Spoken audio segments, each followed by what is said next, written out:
Pampa Debates. Oferecimento GBOX Previdência e Seguro de Pessoas. A proteção certa para a sua família. Unimed Porto Alegre. Cuidar de você. Esse é o plano. Biscoito Zezé. Carinho que vem de família. Crédito Simples Banrisul. Simplesmente para ver você crescer.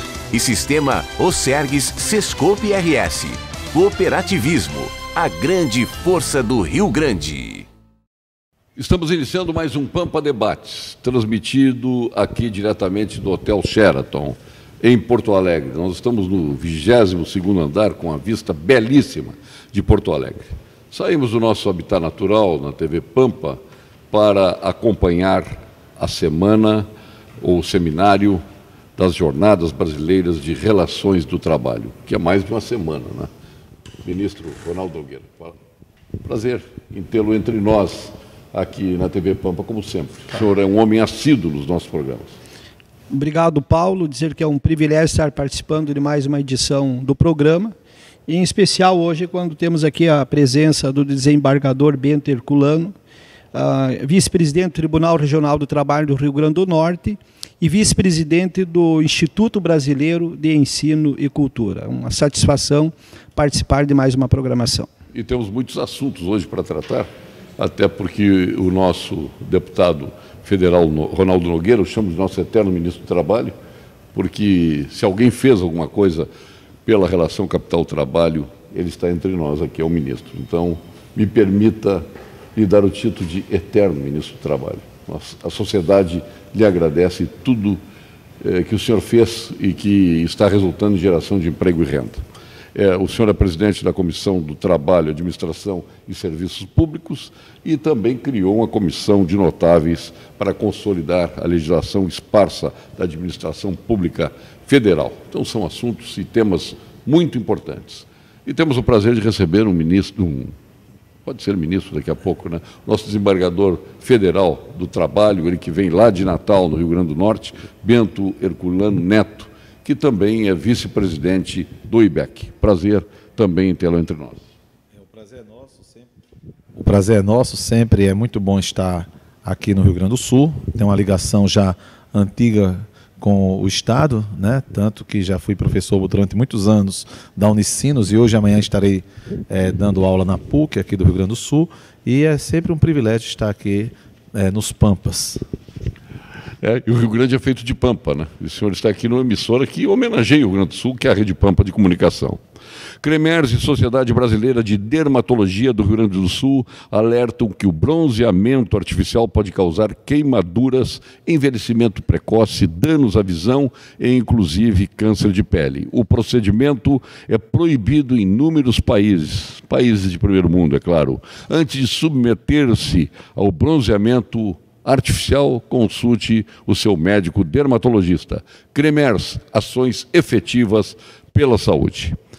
Nós estamos acompanhando essa edição em Porto Alegre, que encerra um ciclo, né, ministro, deputado federal Ronaldo Nogueira, mas eu gostaria que o senhor falasse da importância desses eventos que correram no Brasil, chegaram no Rio Grande do Sul e por aqui tivemos o acompanhamento jornalístico da Rede Pampa em várias localidades do nosso estado. E para nós foi uma honra abrigar este seminário de tanta importância exatamente na consolidação das reformas tão necessárias que fizemos na legislação trabalhista. As Jornadas Brasileiras de Relações do Trabalho, elas vêm com o objetivo de desmistificar o conteúdo ideológico e político que se formou no entorno da legislação trabalhista, em especial enquanto a legislação estava tramitando. A legislação que surgiu depois de um diálogo entre trabalhadores e empregadores, eu fui o mediador desse diálogo, eu visitei o movimento sindical no Brasil, as confederações de trabalhadores e empregadores, e no dia 22 de dezembro de 2016, no Palácio do Planalto, através da proposta original de um artigo, artigo 611, nós estaríamos dando força de lei para os acordos coletivos de trabalho, que já era um instituto previsto tanto na Constituição como na própria CLT, para proporcionar ao trabalhador escolher a forma mais vantajosa de usufruir de seus direitos. No século XXI, a realidade presente da importância do diálogo entre trabalhador e empreendedor, porque no século XXI nós temos 4 atores no mundo do trabalho. O trabalhador capitalista, aquele que detém os ativos do capital; o trabalhador empreendedor, aquele que sonha o negócio, aquele que faz as coisas acontecerem, aquele que gera emprego. E eu preciso dizer que dos 38.600.000 empregos gerados no Brasil hoje, 85% desses empregos são gerados por micro e pequeno empresário. O microempresário que paga aluguel, os seus filhos estudam em escola pública, e esses microempresários geram 5, 6 empregos. Então, trabalhador capitalista, trabalhador empreendedor e o trabalhador técnico, aquele que detém a força do trabalho, através do seu conhecimento técnico faz as coisas acontecerem. E o 4º ator é o governo, que entra com a regulação, com a fiscalização e a arrecadação. Um tem que trabalhar em harmonia com o outro para que tenha sucesso nesses empreendimentos. Então, os senhores vejam que sem capital não tem empreendimento. Sem empreendimento não tem emprego, sem emprego não tem salário, sem salário não tem consumo, e sem consumo não tem arrecadação. Então, a única saída, Paulo, é um trabalhar para o sucesso do outro. E esse é o principal objetivo da pregação, para que possamos unir o Brasil, todos os atores do mundo do trabalho, em especial para trazer segurança jurídica. E as jornadas, ela vem com esse objetivo, justamente de trazer esclarecimentos com base fundamentos técnicos, científicos, e é para isso que estamos trazendo o ministro do Tribunal Superior do Trabalho, desembargadores dos tribunais regionais do trabalho, isentos, sem viés político, sem viés ideológico, mas trazer esclarecimentos acerca da legislação trabalhista. Na verdade, quando o então ministro do Trabalho, Ronaldo Nogueira, nos convidou para participar desse projeto, um projeto muito grandioso e, por consequência, um projeto que iria demandar muito tempo, né, e muito esforço, nós aceitamos na perspectiva de que, em se tratando de um projeto sem qualquer viés partidário, sem qualquer viés político, sem qualquer viés ideológico, é um projeto que vai ao encontro do que justamente a nova lei prega e fundamenta-se, que é a questão da segurança jurídica. Por quê? Porque a reforma trabalhista, que já vinha sendo há 30 anos preconizada quanto à sua necessidade, ela tem um eixo central que é obtenção de segurança jurídica por intermédio da maior valorização, como disse o deputado Ronaldo Nogueira, dos acordos e das convenções coletivas. Que o reconhecimento dos acordos e das convenções coletivas já consta do artigo 7º da Constituição Federal. Mas havia alguma dúvida a respeito do alcance desse dispositivo constitucional. E o artigo 611 da CLT, com esse maior prestígio, no compasso com a própria Constituição, que permite, né, essa valorização e, às vezes, até uma flexibilização de relações de trabalho, desde que haja a intervenção das entidades sindicais de trabalhadores, havia alguma dúvida quanto a esse alcance. E, justamente por intermédio de eventos de cunho científico, de cunho acadêmico, como este, estamos aqui participando no Rio Grande do Sul, e não são apenas magistrados, desembargadores ou ministros, mas todos são professores de direito do trabalho. Aliás, o senhor é professor, embora seja um desembargador lá pela 21ª, né? Região do TRT, o senhor dá aula aqui no Rio Grande do Sul. Eu tenho a honra de ser professor titular da Universidade Federal do Rio Grande do Norte. Sou o único, inclusive, lá do meu departamento. E há muitos anos eu leciono por vários estados do país, em escolas judiciais, em universidades, e aqui há 20 e poucos anos eu já vinha dar aula na Unicinos, e agora estou dando aula aqui também na PUC do Rio Grande do Sul. Eu venho bastante na região sul, dou muita aula no Paraná, na Academia Brasileira de Direito Constitucional, lá de Curitiba. O ano passado fui várias e várias vezes, enfim, e rodo o Brasil, aproveitando finais de semana, períodos de férias, como é agora o momento. Estou de férias tanto da universidade como do tribunal, por isso que posso ter essa maior locomoção, porque nós temos, eu entendo que prestar uma contrapartida para a sociedade que nos remunera, ela merece essa contrapartida, no sentido de que possamos trazer uma opinião que sempre será uma opinião técnica, sem qualquer paixão,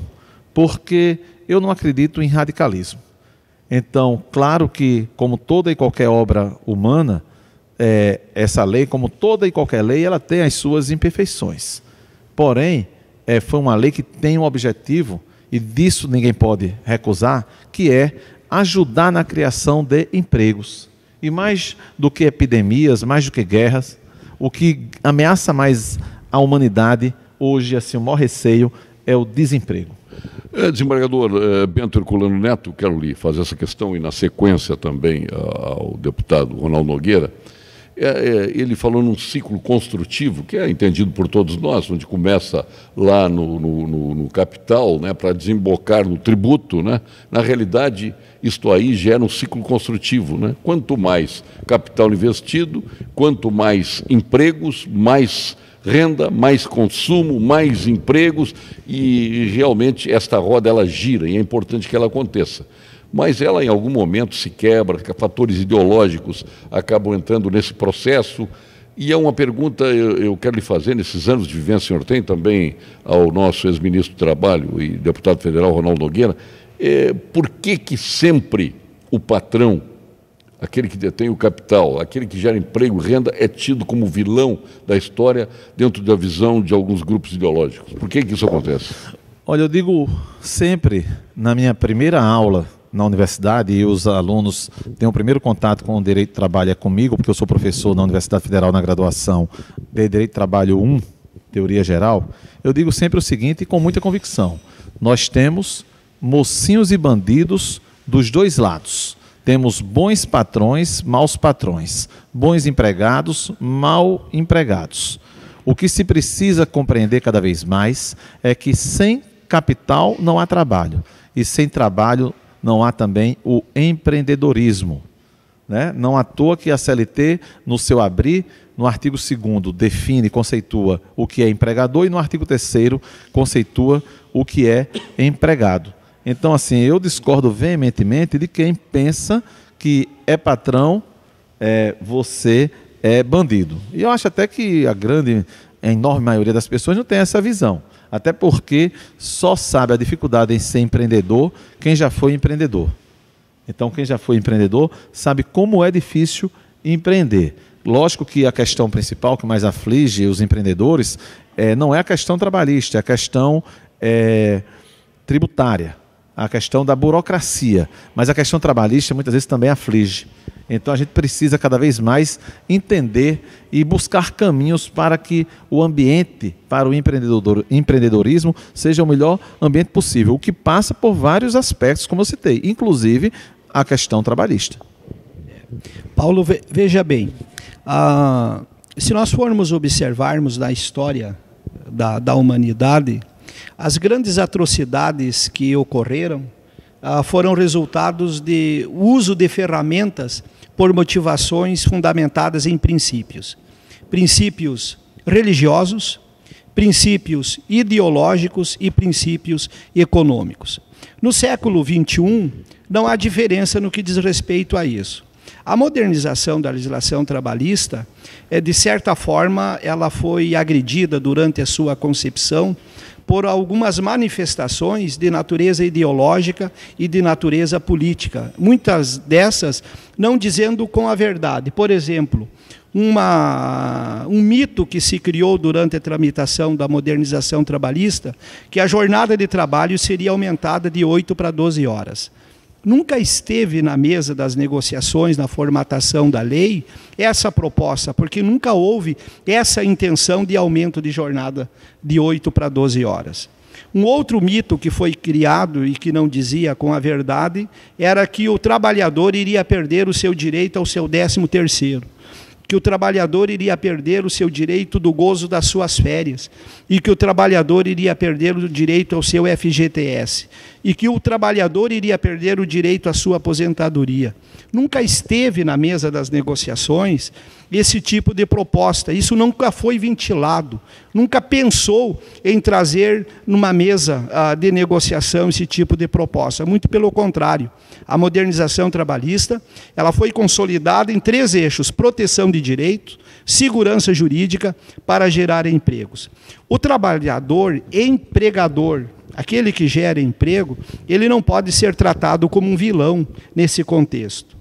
Dos 38.600.000 empregos gerados no Brasil, 85% são gerados por micro e pequena empresa. É o microempresário que paga aluguel, o filho dele estuda em escola pública, e o que me dói, Paulo, é que o faturamento bruto de uma microempresa, que gera muitas vezes 5, 6 empregos, é menor do que o salário fixo daquele que o chama de burguês. Então, alguns conceitos que foram importantíssimos no final do século XIX, início do século XX, teses, pregações que foram importantes para aquela época, no sentido de buscar soluções, ok, precisa ficar registrado na história. Nós estamos no século XXI, nós precisamos tirar a cabeça do século XIX e trazer para o século XXI e buscar consensos, fundamentado em princípios, respeitando o posicionamento ideológico, religioso ou econômico da outra parte, mas buscar construir consensos para que possamos resolver o drama do século XXI. O Brasil real é que desde dezembro de 2014, o Brasil vinha perdendo uma média de 100 mil postos de trabalho por mês.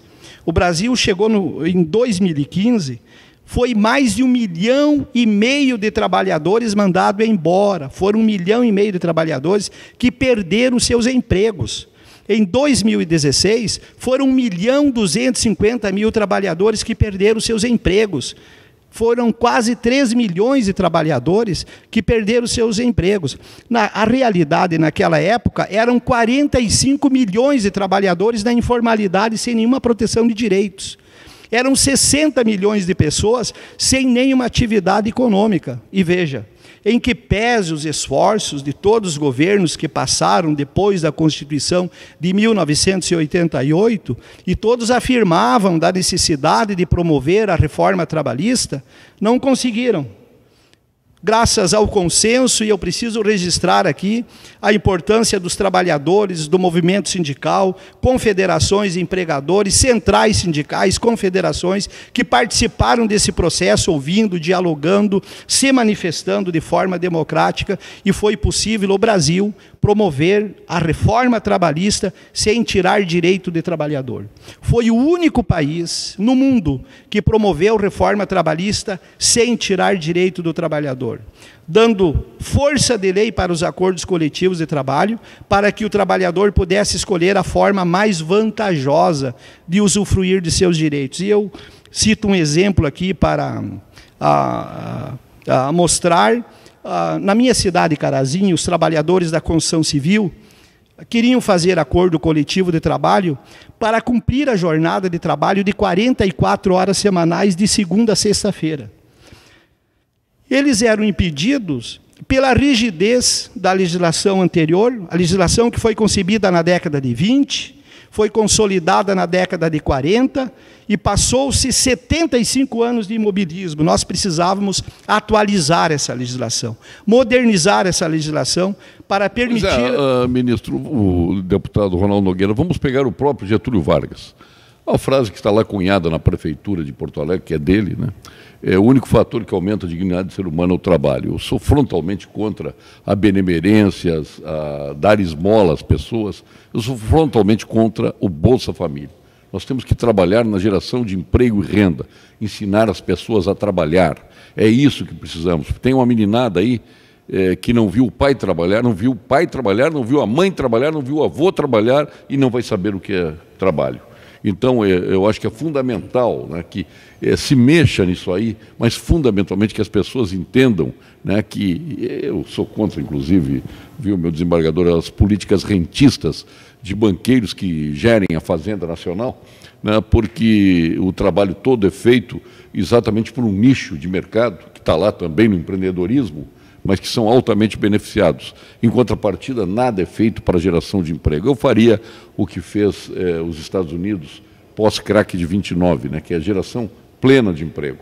Né? Nós temos que criar, e o senhor já conhece as minhas ideias nesse sentido, nós temos que criar isso, acabando com essa espécie de benemerência que nós temos aí. Isso aí é indigno, inclusive, com as pessoas que recebem. Então, eu acho que essa legislação trabalhista tem que ser bem entendida, tem que ser complementada com ações fortes, vigorosas para a geração de emprego. Senão, a lei vai se esboroar nesta condição de inanição que tem os próprios governos nas demais leis que deveriam estar aí fomentando o desenvolvimento, né, e que esbarram exatamente na Fazenda Nacional.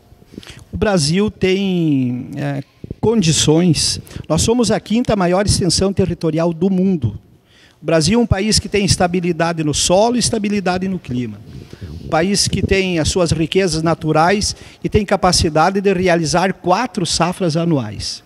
Então, o Brasil tem capacidade de promover um desenvolvimento econômico sustentável para a geração de empregos e chegarmos à condição da plenitude do emprego, aonde todos os trabalhadores brasileiros tenham oportunidade de ter um endereço para trabalhar. Tem 2 endereços que são fundamentais para a dignidade humana.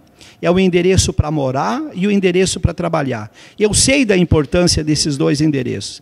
Então, é fundamental que nós possamos promover segurança jurídica para atrair investimentos. Depois da modernização da legislação trabalhista, o que aconteceu? O vice-presidente mundial da Mitsubishi disse que o Brasil se tornou no melhor ambiente de negócios da América Latina.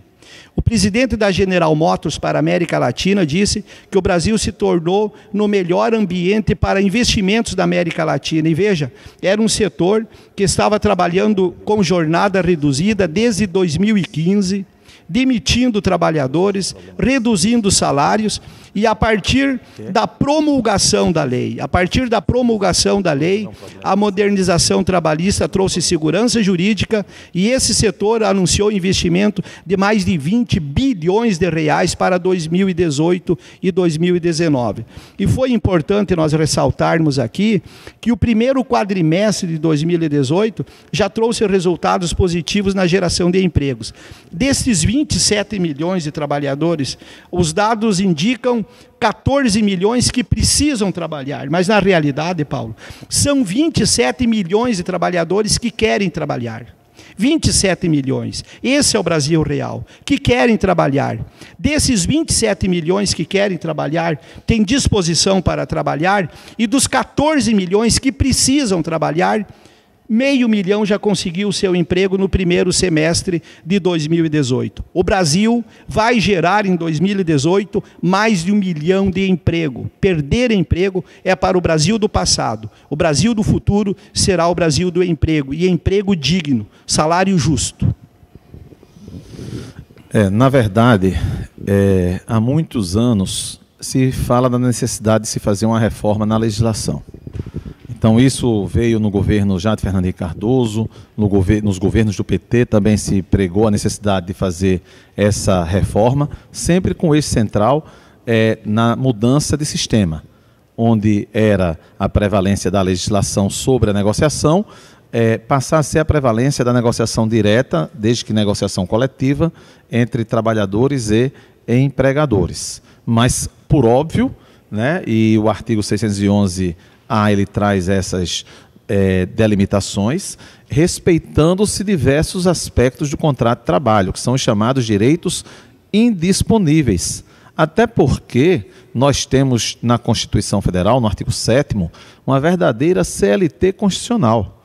Então, na CLT, na Constituição, nós temos a previsão do direito a férias, a 13º, a repouso semanal remunerado, a FGTS, a licença maternidade, adicional de periculosidade, adicional de hora extra, enfim, nós temos diversos direitos que não podem ser de nenhuma maneira suprimidos porque estão no âmbito da Constituição. Agora, a necessidade de uma maior flexibilidade na estipulação de regras contratuais, isso decorre inclusive do passado tempo, né, das novas tecnologias de inteligência artificial. Então, era o momento de se regulamentar, por exemplo, o teletrabalho, o trabalho a domicílio. Por quê? Porque é uma realidade já existente e que não havia uma regulamentação. O home office, o chamado home office. O home office. Para usar um termo, uma expressão americana que é tão em moda no Brasil. Que é algo muito vantajoso em algumas, principalmente nas grandes cidades. Por quê? Porque evita o tempo gasto nos trânsitos caóticos que... E a economia para a própria empresa. Exato. Vai economizar em café, vai economizar em luz. Agora, claro que a gente tem sempre que ter cuidado, porque não se pode também fazer a retirada do convívio social, né? Então, tudo tem que ser com certo comedimento, né? Na França, por exemplo, é uma escolha... como ensino à distância, inclusive, com ações presenciais, com aulas presenciais, né? Exatamente, né? Porque a gente tem outros aspectos a considerar. Mas no próprio judiciário, hoje, nós temos muitos servidores que trabalham, né? Que trabalham à distância. Tem uma inclusive ministra, juízes. Tem uma ministra... Inclusive desembargadores. Até porque nós temos o PJE, o processo eletrônico. Então você trabalha de sua casa à meia-noite, 1h da manhã, 2h da manhã, você despacha, você prolata sentenças, porque com seu computador você consegue ter o acesso, porque hoje, na X-Trabalho brasileira, por exemplo, ela hoje é 100% virtual. Então você tem o PJE hoje em 100% das varas de trabalho do nosso país, que é uma necessidade. Então, se tivemos a primeira revolução industrial, a segunda, né, da energia, a terceira, estamos na chamada quarta revolução industrial. Então a legislação tem que acompanhar, isso é básico, a dinâmica social. E essa reforma trabalhista, nada mais natural. Tanto que vários países assim estão fazendo. O que temos sempre que ter cuidado é que o homem é o objetivo principal, seja como trabalhador, seja como empreendedor, né? Até porque há apenas um super princípio na nossa Constituição. Todos os demais são princípios, mas há um super princípio, que é o da dignidade da pessoa humana. E como disse bem o deputado Ronaldo, essa dignidade depende fundamentalmente do local para morar e do local para trabalhar. O artigo que mais circulou no mundo até hoje, um artigo relacionado exatamente a esta relação do capital com o trabalho, foi escrito em 1822, no aniversário de Washington, por Barth, na revista Philistine, que é a Mensagem a Garcia, onde ali ele faz para mim, uma obra de arte, o que ele fez, e as pessoas que trabalham mais diretamente comigo, sempre eu faço com que leiam e entendam o que foi escrito naquele artigo. E em dado momento lá ele diz que existem muitas pessoas que morejam de sol a sol sem emprego por uma incapacidade insana, né, de nada produzir, que nós temos isso também. São aquelas pessoas que não produzem absolutamente nada, e aí depende de formação, depende também de fatores sociais, eu reconheço isso. E ele diz ali também que, e tem gente que realmente derrama lágrimas em prol destas pessoas que realmente acabam sofrendo pela falta de emprego. Mas ele diz, nunca se derramou uma lágrima pelo empresário que encanece os cabelos num baldado esforço de fazer outros homens trabalhar, de gerar emprego para outros homens para que tenham renda e sustentem as suas famílias. Vejo que esse assunto não é de hoje, esse assunto ele é muito antigo, né? E foi abordado nos Estados Unidos há quantos anos atrás? Quer dizer, essa preocupação vinha no Brasil se arrastando, até que surgiu um liminar aí, que é o nosso... e tem que fazer esse reconhecimento, não estou jogando confete serpentina porque ele está aqui, né? Nem purpurinas, eu acho que, e por ter beneficiado os empresários, não é isso, eu acho que ele beneficiou a sociedade, e ele pode gerar, além de toda essa ideia de acertar o que estava errado, ele pode ajudar a alavancar, né, o trabalho, que é o que nós precisamos, e tenho certeza que isso vai acontecer. Deixa a economia se ajustar, que nós vamos ver no que vai virar o Brasil. Então, isso é importante que se diga, né? Até em reconhecimento ao próprio deputado Ronaldo Nogueira. E uma coisa interessante, né, que vocês vão de lembrar, que quando a França prometeu fazer a lei do primeiro emprego para dar chance aos jovens de obterem o seu primeiro emprego, as pessoas foram para as ruas, combateram e acabou o governo francês desistindo. E no Brasil nós tivemos, e isso sempre me chamou muita atenção, nós tivemos uma reforma trabalhista extremamente ampla, mas que a gente não teve uma reação no início. E isso a gente deve realmente à capacidade de diálogo do ministro do Trabalho da época, no caso o deputado Ronaldo Nogueira, que dialogou com as centrais sindicais, do mesmo jeito que dialogou também com as confederações patronais. Talvez até mais, isso eu tenho conhecimento, dialogou bastante com as centrais sindicais, e ele pode depois dar detalhes desse diálogo. Agora, na Câmara dos Deputados, no relatório, houve uma amplificação, né, desse projeto, no sentido de que o momento permitia, e assim o então ministro fez, ele mandou o projeto com aquele porte, e depois esse projeto veio a crescer na Câmara dos Deputados a partir do eixo central, que era o fundamental, era o artigo 611 da CLT, dando esse prestígio no contexto, né, em diapasão com a própria Constituição Federal. Isso é extremamente importante. Agora, para que nós tenhamos essa lei potencializada, primeiro, o tempo, né? Já dizia Galileu Galilei que o tempo não é filha da autoridade, não é filho da autoridade. O tempo é filho, a verdade, dizia Galileu que a verdade não é filha da autoridade, é filha do tempo, né? Então o tempo vai mostrar, né? O tempo vai mostrar. Os primeiros dados são realmente positivos, né? Temos aí o CAGED, o quadrimestre, que é o melhor dos últimos anos. Agora, em aliança com outros fatores, vamos ver se a lei vai continuar funcionando e vai ser potencializada. Esperamos que sim, né? Esperamos que sim, e acredito eu que assim será. Agora, eventualmente, algum ajuste pode vir a ser feito, e o campo para isso é o Congresso Nacional, que tem a função legislativa, né? Então, a gente tem que ter essa consciência, né, que essa lei ela vem para os dois lados, né? E como você falou, Paulo, ser empreendedor não é fácil. Eu já tive empreendimento e sei o quanto é difícil você ser empreendedor. Com tantas dificuldades, muitas vezes o empreendedor é tratado de uma maneira que não é a maneira adequada, ele tem que ser valorizado. Em um país como o Brasil, ser empreendedor não é fácil. Por isso que cada um tem que prestar o seu contributo para que a economia ela cresça, até porque, como você falou no começo aqui da nossa conversa, né, já dizia o ex-ministro da Fazenda há 50 anos, Otávio Gouveia de Bulhões, né, que dinheiro é como estrume, só presta se ele for espalhado. Por quê? Porque se a gente não tem, se nós temos baixos salários e não temos emprego, o que é que vai acontecer?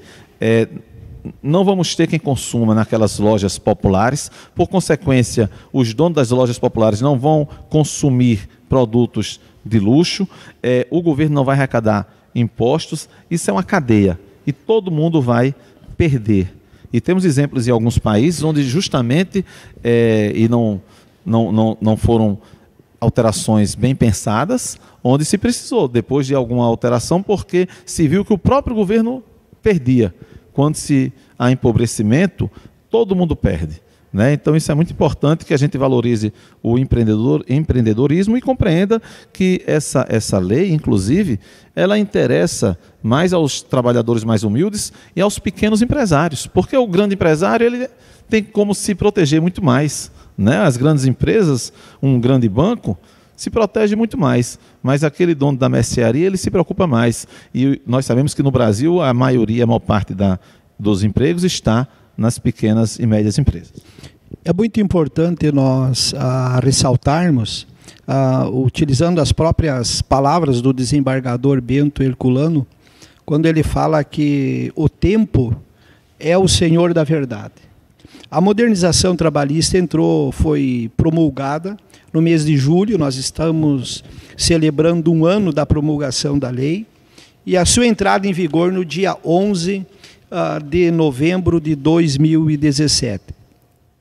Chegou no final do ano, o trabalhador recebeu o seu 13º. O trabalhador pôde gozar as suas férias, os seus 30 dias de férias, e, querendo, o trabalhador pôde parcelar esse gozo de férias da forma mais vantajosa para o trabalhador, desde que um dos períodos não seja inferior a 15 dias, podendo tirar 15 dias em janeiro, depois 8 dias lá durante as férias de julho para aproveitar as férias escolares, e depois os outros 8 dias lá no final do ano aproveitando um feriado. A vantagem para o trabalhador, Paulo, é que o início das férias começa a gozar sempre na segunda-feira e nunca antes de um feriado. É uma regulamentação pró-trabalhador. E o trabalhador tendo ainda aí a exclusividade do direito de escolher a forma mais vantajosa dele usufruir das suas férias. Chegou no final do ano, o trabalhador continuou tendo o direito do seu fundo de garantia. E veja bem, aqueles que diziam que o trabalhador ia perder o seu fundo de garantia, o ano de 2017 foi o período em que as contas do FGTS teve o melhor resultado na história. E isso foi possível liberar as contas inativas, beneficiando mais de 22 milhões de trabalhadores que puderam comparecer numa agência da Caixa Econômica Federal e fazer o saque da sua conta inativa. Foram injetados na economia mais de 44 bilhões de reais, o que foi fundamental para que a roda da economia começasse a girar. A lei está aí, ela é importante, ela traz segurança jurídica. Os 3 atores das relações de trabalho precisam de uma lei de forma clara. E isso compete ao Congresso Nacional oferecer isso para a sociedade. Veja bem, o trabalhador empregador, o trabalhador empregado e a própria magistratura, que precisa muitas vezes decidir os litígios entre as partes, observando e aplicando uma lei que seja clara para a sua aplicação. De quem é a competência de oferecer uma legislação de fácil interpretação, de fácil acesso e de fácil compreensão para a sua aplicação? Isso é dever do Congresso Nacional. E a modernização da legislação trabalhista, essa lei, ela cumpriu o seu rito constitucional, teve origem no Poder Executivo, tramitou no nosso sistema bicameral, Câmara dos Deputados, foi resultado da realização de muitas audiências públicas, com participação na própria Câmara dos Deputados do movimento sindical brasileiro, trabalhadores e empregadores. A legislação tramitou no Senado Federal, observando e cumprindo o rito do processo legislativo, a boa técnica legislativa, e teve a sanção do presidente da República e depois teve um período para a sua entrada em vigor. O que as jornadas estão fazendo hoje é trazendo especialistas do direito do trabalho para explicar a legislação. Não é para defender a legislação, mas é o objetivo de ampliar um diálogo aberto, papo reto, olho no olho com a sociedade, esclarecendo a legislação ponto a ponto, porque o acesso à lei também é um princípio fundamental para a cidadania. A lei sem sustentabilidade social, a lei se fragiliza. E a única forma da lei ter sustentabilidade social é quando todos compreendem a lei. Então, as jornadas brasileiras de relações de trabalho, elas são fundamentais para dar oportunidade para o cidadão brasileiro. As jornadas se realizarão em todo o Brasil, teve a sua abertura em Brasília, se realizou em alguns municípios aqui no Rio Grande do Sul, 14 municípios. Amanhã nós estaremos realizando em Porto Alegre e depois as jornadas continuarão se realizando nas outras capitais, em outras cidades no Brasil, findando lá no mês de dezembro, no dia 7 de dezembro.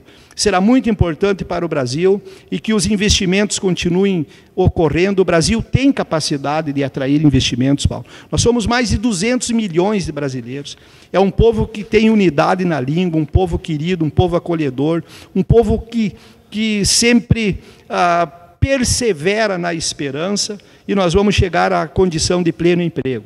O Brasil tem capacidade para isso, oportunidade de uma ocupação com renda, de forma digna, salário justo, com proteção de direitos para o trabalhador brasileiro, isso é fundamental. E é isso que o tempo vai provar com a modernização da legislação trabalhista em vigor. França, Itália, Chile, Argentina, Portugal, não é o Mundial de Futebol, não é a Copa do Mundo.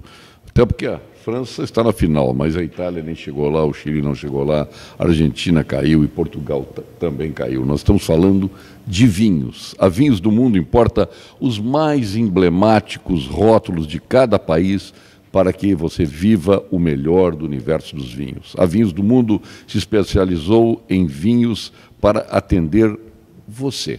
Passe em uma das lojas que foram eleitas as melhores lojas de vinhos do Brasil em 2017. Na Cristóvão Colombo 1493, na Getúlio Vargas 1135 e na Lípio César 203. Agora uma mensagem para o cooperado da Unicred. A atualização dos seus dados é fundamental para mantermos a nossa excelência no atendimento e na oferta de produtos de acordo com o seu perfil. E além de todas estas vantagens, ao atualizar o seu cadastro, você concorre a uma magnífica viagem à Serra Gaúcha. Acesse unicred.com.br/CentralRS e coopere com a gente. A Unicred melhorando o seu bem-estar físico e financeiro. O doutor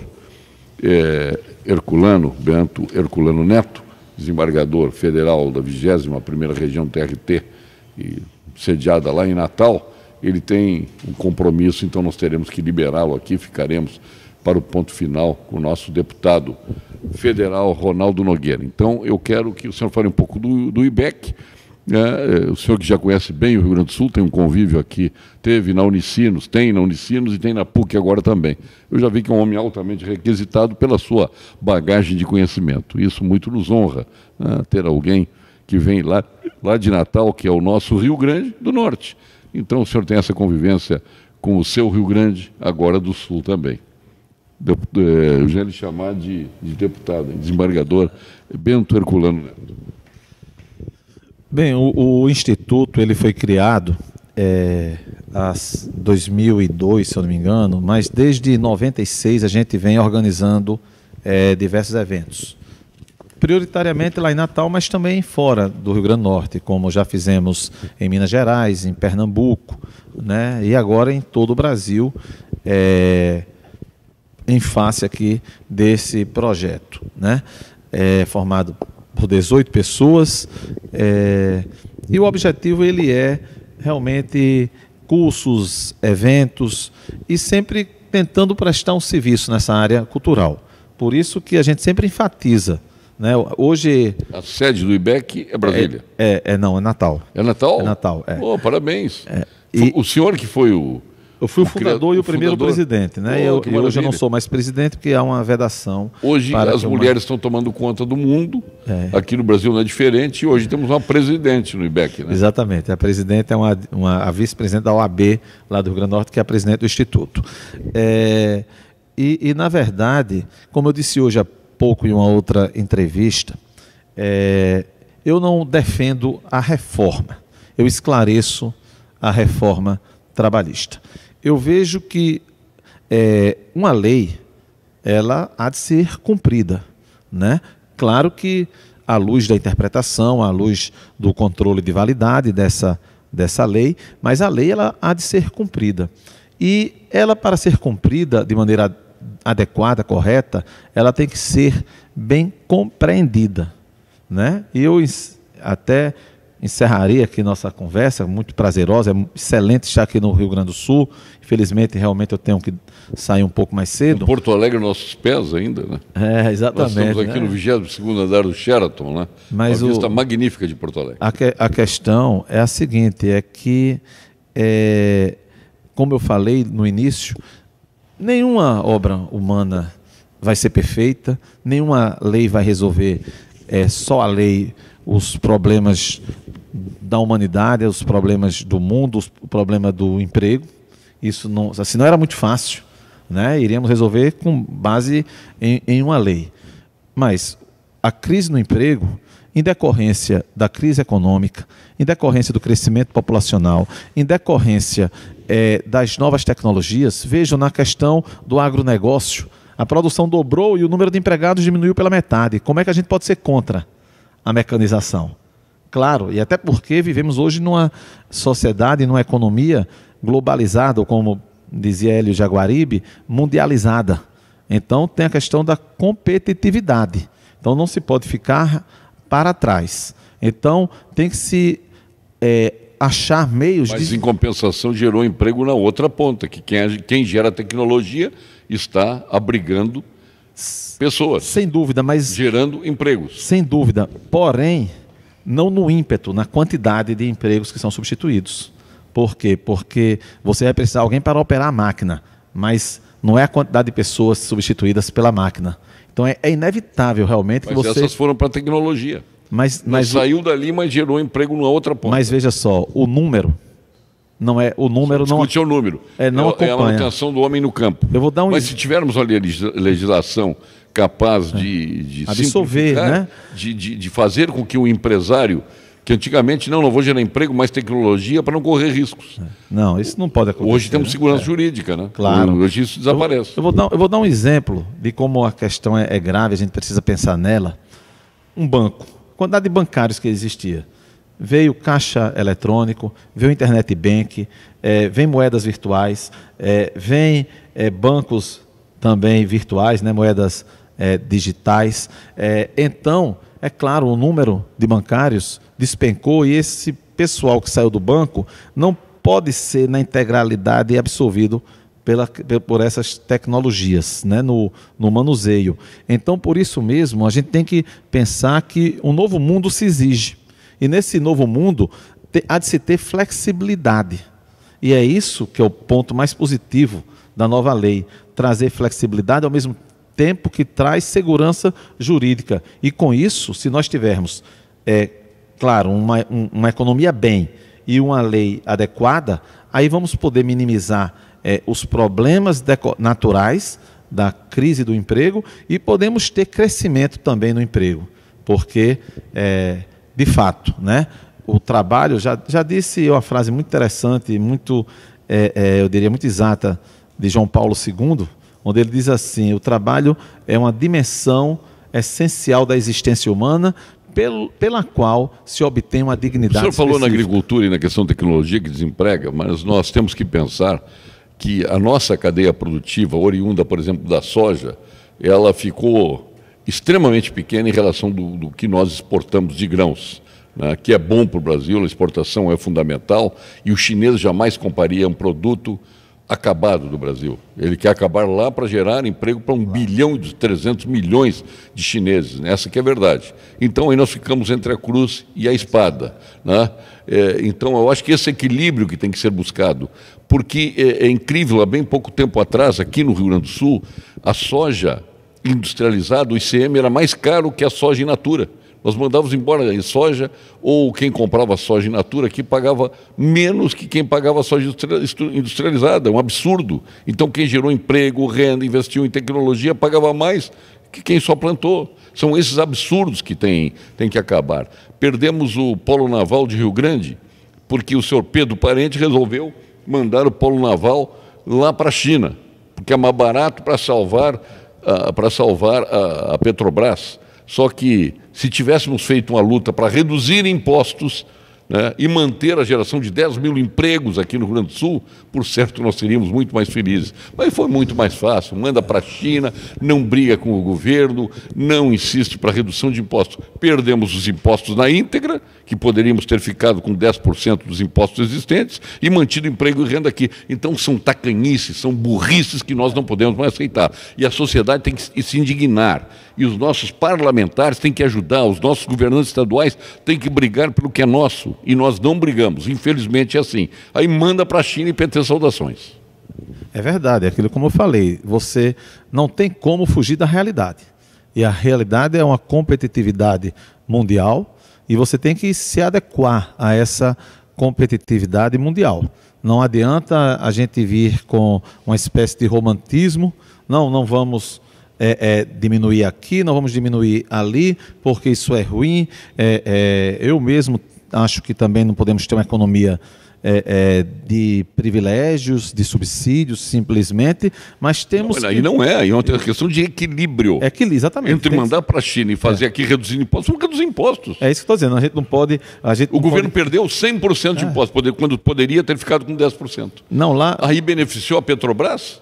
Ora, convenhamos, né? É por isso que deu essa crise toda aí, essa greve de caminhoneiros, né, que nos levou a esse caos e essa sofreguidão e a perda de impostos que municípios aqui estão sofrendo em todo o Brasil, os estados estão sofrendo por perda de arrecadação. Não, eu estou falando inclusive em nível mundial, mas temos em nível local. Lá no Rio Grande do Norte nós sofremos muito, por quê? Porque os governos da Paraíba e do Ceará, nossos vizinhos, são mais agressivos nessa atração de empresas. Então, com isso, cada vez mais a nossa economia vai encolhendo e isso... É o problema dos Rio Grandes, então? Lá nós temos um problema seríssimo, realmente. Nós estamos a reboque dos nossos vizinhos Pernambuco, Paraíba e Ceará, porque são incentivos fiscais que o nosso governo não dá. Então, como eu estava falando, eu não vejo eu acho que a economia tem que ser de mercado e a economia também não adianta você só querer de mercado para lhe beneficiar. Né? Então, a gente tem que ter uma economia... Tem que entrar na disputa. O mercado é isso, é disputa. Exatamente. Mas eu sei que o senhor tem compromisso agora, eu queria lhe agradecer a presença aqui, muita satisfação o senhor nos causou aqui com a sua bagagem de conhecimentos, tenho certeza o nosso telespectador também, e lhe deixar um grande abraço aí e sucesso na sua trajetória como desembargador federal do TRT da 21ª Região. Mais uma vez, eu expresso aqui a satisfação de estar aqui no Rio Grande, né? E agradeço aqui a oportunidade de conversar com você, participar aqui com o deputado Ronaldo Nogueira, que sem dúvida trouxe uma importante contribuição para o país, né? E vamos esperar realmente que o tempo mostre que as coisas melhoraram, até porque se a gente perde a esperança, perde tudo. Eu tenho um tio que já faleceu, que era arcebispo, que tem uma frase também muito interessante: a esperança não pode ser a última a morrer, ela não pode morrer jamais. Né? Então, obrigado mais uma vez. Perfeito. Obrigado, desembargador Bento Herculano Neto, desembargador federal do Trabalho, que nos deu o prazer de compartilhar com a sua presença aqui no Pampa Debates, com esse Seminário Brasileiro de Relações do Trabalho. Nós vamos agora continuar com o deputado Ronaldo Nogueira para o ponto final, mas antes vem aí a doutora Daniela Cornélio, da equipe do Dr. Gilberto Schwartzman, do Instituto Ecológico Kaplan, com seu Momento de Saúde. Doutora Daniela. Boa noite, eu sou a doutora Daniela Cornélio, médica mastologista do Instituto de Oncologia Kaplan, e hoje vou falar de um novo serviço no Rio Grande do Sul, o One Day Diagnosis. O que é o One Day Diagnosis? É um serviço de diagnóstico expresso em lesões de mama. Então, se você perceber qualquer sintoma suspeito de câncer de mama, como um caroço, uma retração, uma saída de secreção com sangue pelo mamilo, por exemplo, ou se você tiver feito algum exame que tenha suspeita de câncer de mama, venha até a Clínica Kaplan. Em 24 horas, nós já podemos ter o diagnóstico em mais de 90% dos casos. Somos diversos especialistas trabalhando juntos para que você possa ter tranquilidade de um diagnóstico rápido e acurado, e sem perder tempo para iniciar o tratamento caso seja necessário. Oferecer excelência no diagnóstico e no tratamento é um compromisso do Instituto Kaplan. Boa noite. A Gala Renault Canoas e Cachoeirinha traz sempre mais economia para você.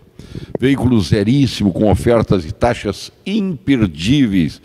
E para cuidar do seu carro, oferecem produtos com a garantia Renault, não tem pirataria e a mão de obra é especializada, a mais barata da região. E para cuidar do seu Renault, especialistas, ali você economiza verdadeiramente. Sua concessionária Renault, na capital e na região metropolitana, é a Gala Renault. Gala Renault, muito mais que carros. Vamos com Gimo ao nosso ponto final. Ponto final, oferecimento produtos Gimo, qualidade comprovada. No ponto final nós continuamos com o deputado federal Ronaldo Nogueira, nosso eterno ministro, eu brinco, para mim vai ser sempre ministro tal, o que conseguiu, se o Temer deixou algum legado, que era um tantas as propostas que infelizmente não aconteceram, mas uma preponderantemente aconteceu, que foi a reforma da legislação trabalhista. Estamos transmitindo aqui do alto do Sheraton, no 22º andar, com Porto Alegre aos nossos pés, com seminários, jornadas brasileiras de relações do trabalho, com o nosso, repito, deputado federal Ronaldo Nogueira, que é presidente da Comissão de Trabalho, Administração e Serviços Públicos da Câmara Federal e criou também a Comissão de Notáveis para consolidar a legislação esparsa da administração pública. Olha, se for juntar a administração esparsa da administração pública federal, nós vamos precisar de um prédio maior que o do Sheraton aqui, que tem 22 andares, né? Tal a enormidade de leis, e até leis que muitas vezes se confrontam, antagônicas, muitas vezes temos leis que não passam por depuração moral e ética, e esta é uma realidade. Imagine o seu compromisso com a sociedade ao abraçar, desculpa a expressão chula, mas é verdadeira, um jacaré desse porte. Mas, enfim, o senhor predispôs a enfrentar, né? Pare o Matheus que o embale. Concorda, deputado? É muito importante que o Congresso Nacional ele cumpra com as suas prerrogativas, com as suas, dentro das suas competências. A Lei 98 de 1995, ela sinaliza da necessidade do Congresso Nacional consolidar toda a legislação esparsa. Assim que nós assumimos a presidência da Comissão do Trabalho, Administração Pública e Serviços Públicos, nós tomamos a iniciativa de conversar com os parlamentares que compõem a comissão e foi aprovado um requerimento para a constituição de uma comissão de juristas notáveis para consolidar a legislação que trata da administração pública federal. Mais ou menos dentro daquilo que nós fizemos com a legislação trabalhista, em que pese a modernização da legislação trabalhista, ela ainda carece de consolidação. A nossa intenção era de consolidar toda a legislação esparsa que trata das relações do trabalho e oferecer para a sociedade o Código Brasileiro do Direito do Trabalho. Nós haveremos de avançar e chegar nesse ponto ainda. Agora, a administração pública federal é fundamental, porque é a norma que rege a forma que o Estado se relaciona com o cidadão, com a sociedade. E é dever do Estado prestar um serviço eficiente. O que a sociedade reclama? Que se paga impostos, tributos, e a contraprestação do serviço público é ineficiente, os resultados não são eficazes. Nós temos obras inacabadas ainda, Paulo, da era do Império, da década de 60, da década de 50. Quem transita pelas rodovias federais aqui no estado do Rio Grande do Sul vê balanças inacabadas, que teve um custo de projeto, teve um custo de execução, e depois de pronto essas balanças não foram utilizadas, porque não havia um planejamento a respeito de que órgão... Desperdício do dinheiro público. É desperdício do dinheiro público, você gasta dinheiro na elaboração do projeto, você gasta dinheiro na execução do projeto, você gasta dinheiro nos licenciamentos e nós não chegamos a um resultado efetivo para prestar aquele serviço que o cidadão precisa. A legislação pública federal trata de licenças, licitações, contratos, processos, servidor público.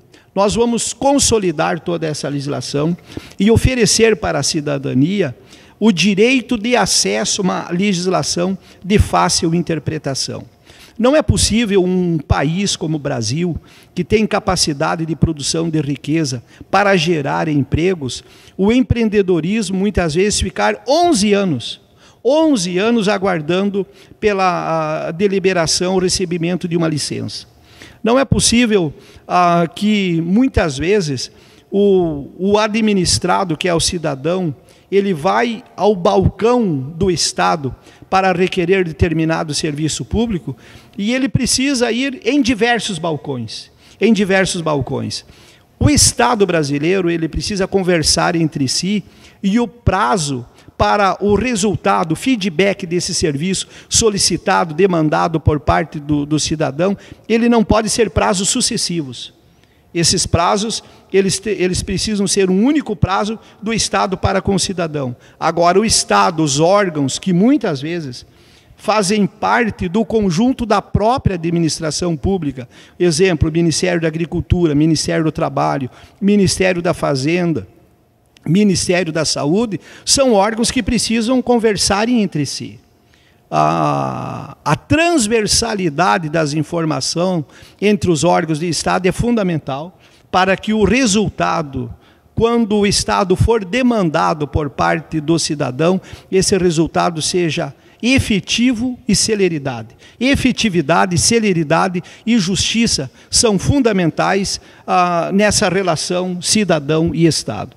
Então, essa comissão de juristas tem esse objetivo agora no próximo dia 17, no próximo dia 17, terá mais uma reunião dessa comissão de juristas, que já está fazendo o trabalho, é um trabalho gratuito, de interesse público, e eu espero que em 120 dias, nós possamos oferecer para o Brasil, encaminhar para o Congresso Nacional, uma proposta de consolidação da legislação pública federal. Nos dê uma ideia de quem participa dessa comissão de notáveis. Professor Márcio Camarosano, professor da Universidade de São Paulo, é um dos nomes mais respeitados, especialista em direito administrativo, ele será o presidente dessa comissão. A comissão tem total autonomia para deliberar, para tratar sobre esse tema, que é um tema tão importante, tão necessário para que nós possamos facilitar o acesso à legislação e induzir o Estado brasileiro a fazer uma prestação de serviço eficiente e célere. Pela mesa da Câmara? Está oficializada pela Comissão do Trabalho, Administração e Serviços Públicos. Que maravilha. Que é a comissão que o senhor preside? É a comissão a qual eu estou presidente. E essa comissão, como é que está o desenvolvimento dos trabalhos? Porque os ingleses dizem, se queres não resolver alguma coisa, crie uma comissão. E se fala tanto numa comissão que foi reunida para fazer um cavalo, se ouviu todas as partes e saiu dali um camelo. O senhor acha que essas comissões elas podem ter objetividade na resolução dos problemas? Elas têm objetividade dependendo de quem você vai indicar para compor essa comissão. Como o Brasil é um Brasil plural, de ideias, de visão ideológica, de princípios. O Brasil é um país plural, dado a sua dimensão territorial. Nós procuramos contemplar todas as regiões do Brasil, todas as regiões econômicas, todas as linhas de pensamento, respeitando o viés ideológico, para que toda a parte da sociedade que compõe a sociedade brasileira estivesse representada nessa comissão. Eu tenho a plena certeza que o Brasil será surpreendido positivamente, assim como foi surpreendido positivamente com a modernização da legislação trabalhista. Reitero, modernização trabalhista que não tirou direito de trabalhador, ampliou os direitos, proteção de direitos, trouxe segurança jurídica e já está gerando empregos. Esta é a Rede Pampa, com a TV Pampa, no seminário Jornadas Brasileiras da Relação do Trabalho. Tivemos imenso prazer de estar aqui com o ministro, que eu continuo chamando de ministro, né? Para mim continua ministro, dado o trabalho que fez o deputado Ronaldo Nogueira, né? Que nos deu imensa honra em participar do Pampa Debates aqui. Queremos lhe agradecer, lhe deixar um abraço, parabenizar pelo sucesso das Jornadas do Trabalho, que andou por 14 cidades gaúchas. É isto, né? É isso. Já passou por Brasília, vai andar em outras tantas brasileiras. Vai andar por muitas cidades no Brasil. Porque ela não é gaúcha, ela é Jornadas Brasileiras de Relações do Trabalho. Contempla todo o território nacional, toda a sociedade brasileira. E em cada manifestação, nas jornadas, eu tenho reiterado um posicionamento, não só como presidente da Comissão do Trabalho, Administração e Serviços Públicos, mas como deputado federal, de que aqueles que entendem que tem um artigo na lei, um inciso na lei que tirou o direito do trabalhador, me indique esse artigo, me indique o inciso de forma clara e precisa, qual direito o trabalhador perdeu, eu serei autor do projeto de lei para modificar isso.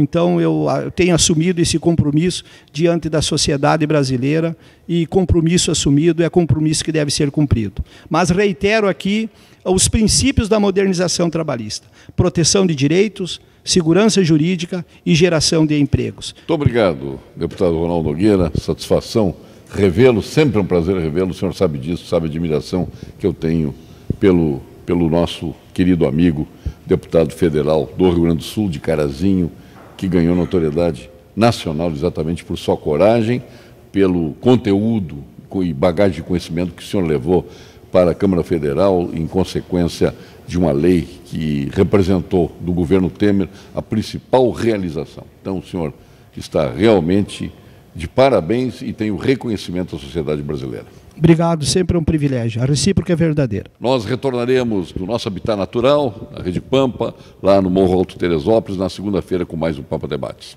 Até lá.